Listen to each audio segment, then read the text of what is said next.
민서 5분 글방. 오늘은 과학과 비과학의 구분, 검증 가능성과 가능성, 반증 가능성이란 말로 내용을 정리해서 얘기하세요.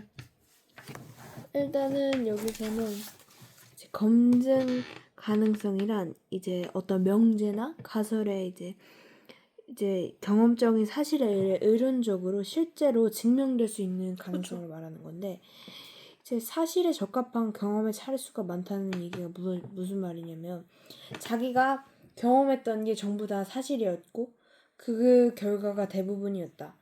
이래서 이거를 이제 검증 가능성이라고 하거든요. 그래서 예를 들어 내가 오늘 관찰한 까마귀는 모두 검다. 내가 어제 관찰한 까마귀는 모두 검다. 그래서 이렇게 쭉 나열을 해봤을 때 맨날 모두 검다라는 이제 결과가 나왔으면 그거는 이제 귀납 추론으로 할 수 있는. 맞아요. 이런 거를 이제 검증 가능성이라고 하고, 반증 가능성이라는 말이 나오는데 반증 가능성은 뭐죠? 반증 가능성은 모든 까마귀가 희다고 했잖아요. 네. 검다고 했잖아요. 근데 갑자기 뭐가 등장하면 되는 거예요. 그 돌연변이. 흰 까마귀가 등장하면 까마귀. 그게 반증을 했기 때문에 모든 100% 진실이 아닐 가능성이 있다는 거죠. 네. 그리고 근데 모든 사례를 관찰할 수 없잖아요, 사람은. 그렇죠. 그러니까 진리일 가능성이 높은 것에 대한 확률만 높을 뿐이다. 그리고 반증은 그게 틀렸다는 거를 부정할 수 있는 사례가 가능해야 한다는 거죠. 근데 그게 포퍼라는 과학자 겸 철학자가 얘기했는데, 이 사람 되게 좋아하거든요, 선생님은. 반대인 걸 찾는 사람이에요. 그러니까 반증할 수 있는 것만 오히려 진실이다, 이런 말을 했죠. 그래서 이렇게 유튜브에 좀 재밌는 컨텐츠, 그런 것들, 과학 컨텐츠는 대부분 칼 포퍼가 얘기한 게 되게 많아요. 그리고 뭐 검은 백조를 찾아냈거든요, 이 사람이. 와. 그래서 오스트레일리아에서 검은 백조를 보여주면서 모든 백조는 희다라는 귀납 명제의 반증 가능성을 보여줬다. 와. 자, 귀납의 반대는 이제 연역이 있겠죠. 그쵸. 연역은 먼저 귀납이란데 귀가 돌아갈 귀거든요. 그래서 돌아가서 합쳐진다, 이렇게 얘기할 수 있고, 이제 모든 가능성을. 뭐 사람은 죽는다 그러면 그 사람 죽을 때까지 모든 예를 다 들어야 되잖아요. 그리고 연역은 펼칠 연이에요. 자기 가설을 바로 펼치는 거야. 사람은 죽는다. 이순신도 사람이다. 그래서 사람은 죽는다. 이렇게. 근데 아예 검증 가능이 불가능한 거 있잖아요. 그냥 보통 우리가 영적인 체험 같은 거, 신이 있다, 없다는 검증을 할 수 없죠. 이런 거는 과학의 영역이 아니에요. 그죠? 이런 거는 이제 인문학이나 해석의 영역이라고 할 수 있죠. 과학과 비과학은 검증 가능성과 반증 가능성이 있다. 반증이라는 말은 반대의 증거잖아요. 근데 사람들이 자꾸 방증이라는 말이랑 헷갈리는데, 방은 직접적인 증거는 아닌데 곁에 있는 증거란 뜻이에요. 그거야말로 너가 얘가 싫어, 얘가 좋다는 방증 아니야? 막 이 말은 그렇게 쓸 수 있거든요. 방은 곁에 있는 증거라서 그 증거가 있으면 이게 사실이라는 거고, 반증은 반대라는 거죠. 근데 이걸 막 섞어서 아이들이 많이 써서 이거를 이렇게 듣기만 해서 그런 것 같아요. 쓰지 않고. 그럼 모든 까마귀는 검다라는 말은 흰 까마귀가 들어가면 아예 그거는 부정되는 거예요? 한 마리의 흰 까마귀만 있어도? 그렇게 생각해요? 민서는? 아니요. 아무리 그래도 대부분 보면 우리가 그냥 돌연변이 하나 때문에 그런. 그렇지. 확률이 좀 낮아질 뿐이지 아예 거짓이 되는 명제가 되는 거는 아니죠. 근데 예를 들면 뭐 모든 까마귀는 신의 상징이다, 뭐 이런 거는 아예 알 수. 검증을 할 수가 없죠. 그러니까 과학적인 산문이 아닌 거죠. 과학적으로 증명을 할 수 알 수 있어야 돼. 없는 알 수 없는 거죠. 누가 자기가 이쁘다고 우기면 이거 과학적으로 어떻게 판단할 수 없잖아요. 그런 거는 이제 이거는 과학적으로 어쩔 수 없다라고 얘기해 주세요. 말도 안 되는 소리를 우기고 있으면. 이제 거기에 대해서 민서가 질문해 보고 싶은 거 있어요? 이제 질문하라고 하면 이제 기억하기 수준의 질문만 하면은 머리가 발전 가능성이 없고, 기억하고 설명할 수 있고, 그다음 사례에 대입도 하고 분석을 해서 구조를 나눠보고, 이제 최고는 다 종합해서 새로운 걸 만들어 보는 그런 문제가 제일 좋거든요. 그러니까 민서가 지식의 위기에 따른 질문을 해보세요.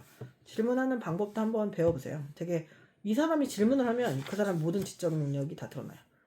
질문의 수준이 그 사람의 능력의 수준이거든요. 답하는 수준이 아니고. 그러면 이제 제가 궁금한 게 있는데, 그러면 우리가 그래서 대부분의 까마귀를 예를 들게요. 까마귀는 다 까맣잖아요, 대부분이.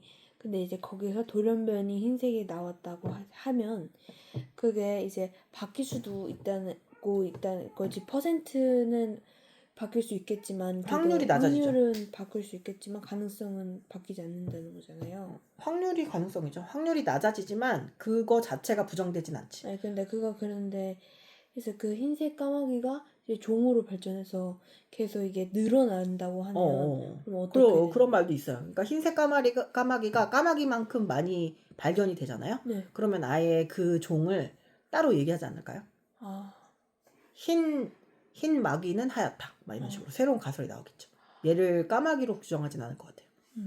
아니면은 그 까마귀는 검다라는 말 자체를 부정하고 까마귀는 흰색과 검은색이 있다. 이런 식으로 가설이 바뀌겠죠. 그 과학은 가설이에요. 가설을 하고 위키피디아처럼 바꾸는 거예요. 위키피디아 맞나요? 왜 아닌 것 같죠? 맞죠. 그러니까 중간에 수많은 가설이 또 있으면 그 가설을 변경할 수 있는 거야. 가설하고 그 다음에 확인하고 그 다음 변경하는 작업이 되게 재미있는 작업인 것 같아. 사람은 정직하다라는 말은 과학적인 건가요? 아니요. 어떻게 증명하죠? 그죠? 네. 근데 반대를 증명할 수는 있을까요? 있죠. 정직하지 않은 사람을 들을 수는 있으니까. 그죠? 그러니까 이게 정직하다라는 것도 그 말 자체가 판단 가능성이 있으면 되게 어려운 것 같아요. 이게 눈, 코, 입 같은 걸로 판단할 수 있는 거 있잖아요. 사람의 눈은 눈동자가 있다. 이런 거는 그냥 보면 알잖아요. 근데 그런 거 말고 이 사람이 착하다, 나쁘다 정도의 문제 있잖아요. 이 사람은 나르시스트다. 막 이런 거는 어떻게 과학적으로 판단하기가 되게 어렵지 않나. 기준을 들이댈 수 없는 거. 그러니까 우리가 오감으로 느낄 수 있는 그런 거 빼고 그냥 직관적인 거 있잖아요. 이거는 과학의 영역은 아니에요. 그리고 그게 되게 재밌죠. 과학의 영역이 아닐 때. 그죠? 근데 왜 반증 가능성이 과학이 중요하다고 했을까요? 반대인데. 포포는 그게 반대잖아요. 네. 그러면 자기가 얘기하는 가설에 반대되는 게 있다는 거는 과학자 입장에서는 좋은 게 아니잖아요. 근데도 왜 칼포퍼는 그게 반증 가능성이 과학이 중요하다고 말했을까요? 제 생각을 얘기해보자면 제 느낌상에 그러니까 그런 반대적 의견이 있어야 그걸 또 보완을 해서 이렇게 맞아요. 새로운 가설을 만들어내겠어요. 맞아요. 가설을 수정해낼 수도 있고 그 수많은 예로도 완전한 진리를 만날 수 있나요, 우리가? 그죠? 그럼 이게 열린 마음을 가진 사람이죠. 내가 말하고 있는 거에 반대 증거를 가지고 올 수 있어야말로 과학자의 길이다. 열린 사고를 하자. 이거죠. 모든 사람이 이기적이다라는 말은 반증을 해보세요. 이거에. 반증을 해보는. 네.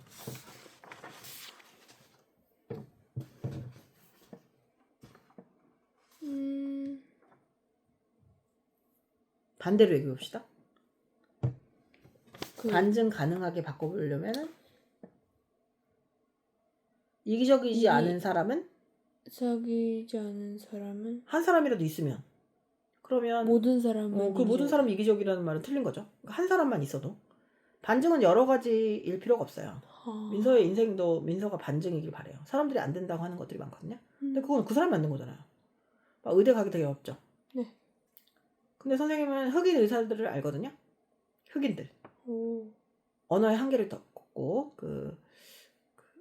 울지마 톤즈라고 되게 천주교에서는 원로라고 불리우는 분들이 있는데 그분이 이제 봉사를 가신 거예요. 의료봉사를. 근데 동양인이고 조그맣고 그냥 그 사람이 굉장히 지적인 사람이지만 아무도 믿지 않았을 거 아니에요. 근데 거기에서 배를 골던 소년들이 따라와서 한국말을 배워서 지금 의사를 하고 있어요.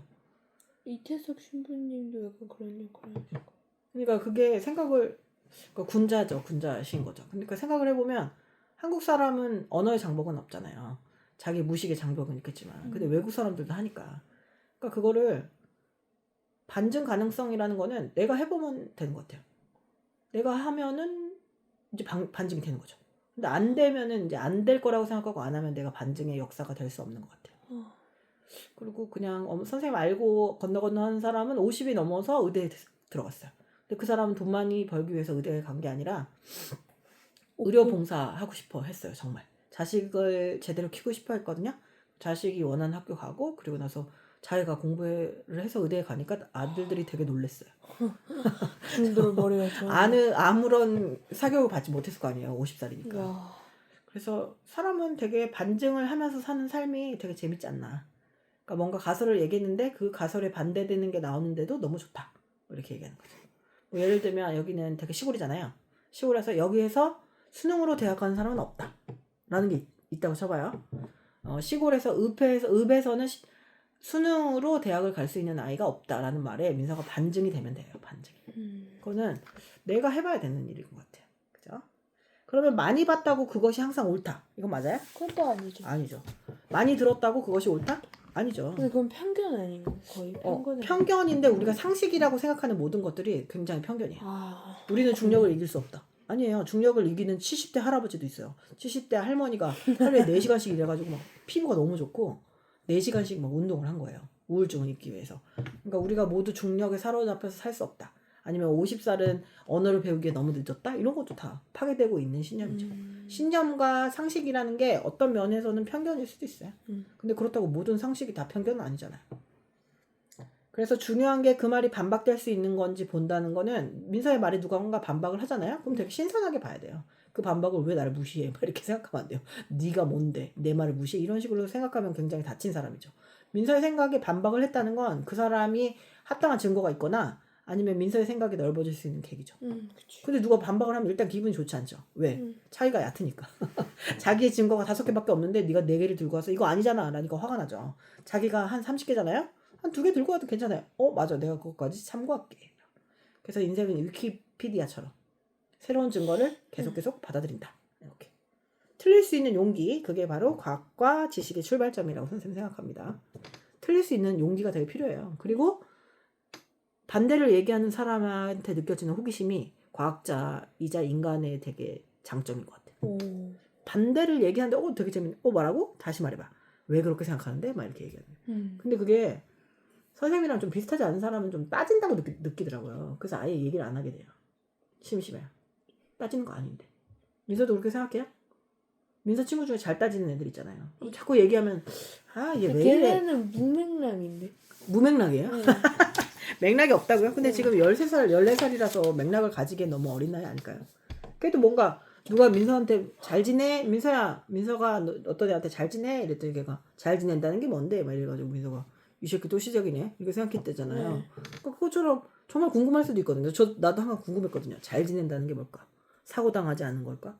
밥 새끼를 잘 먹는 걸까? 근데 그냥 그런 게 다 짜증날 때도 있잖아요. 그냥 인사말로 하는 건데 왜 저래? 막 이렇게. 이거를 읽고 한마디만 하자면? 우리는 편견에 휩싸여 있으니까 우리가 좀 넓은 고정관념을 깨트리고 한번 넓게 시야를 바라보자. 넓은 시야로 과학적으로 검증해보자. 그죠? 선생님은 언어에 갇힐 수도 있는 말이잖아요. 까마귀라는 걸 우리가 까마귀라고 부르니까 까마귀잖아요. 안 그래요? 흰막이었으면 흰막이었잖아요.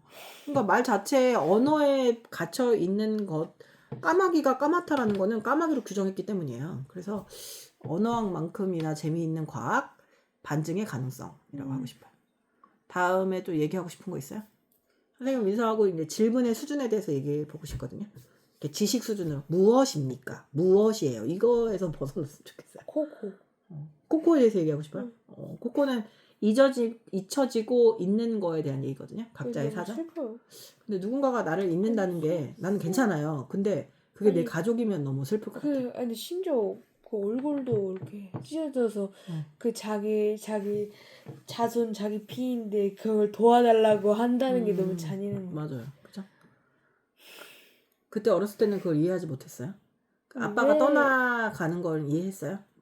아니 그건 죽음이라는 거는 이해를 했는데 왜 저 사람은 그러니까 코코 말고 그 주인공 같은 경우는 돌아가야 된다는 건 이해가 갔는데 왜 그러면 그 해골 아저씨 도와주잖아요. 진짜 아빠였던 사람이. 도와주죠. 근데 그 사람이 왜 도와줬을까? 그걸 잘 이해할 수 없었어요? 알고 보니까 자기도 거기 딸 있는 데로 가고 싶었다는 그렇죠. 딸의 기억에서 없어지고 싶지 않아서요. 그죠? 제가 멕시코 얘기잖아요. 멕시코 사람들이 정서가 좀 우리나라 비슷한 점이 많아요. 흑인하고. 그래서 제가 찾아봤는데 2029년에 코코2가 방영이 된다고 해요. 29년에요? 2019년 나왔죠? 네. 한 10년 만에 하나씩 내는 것 같은데 코코는 되게 예술성이 있는 디즈니 작품이에요. 너무 가슴이 찡한 게 너무 많아요.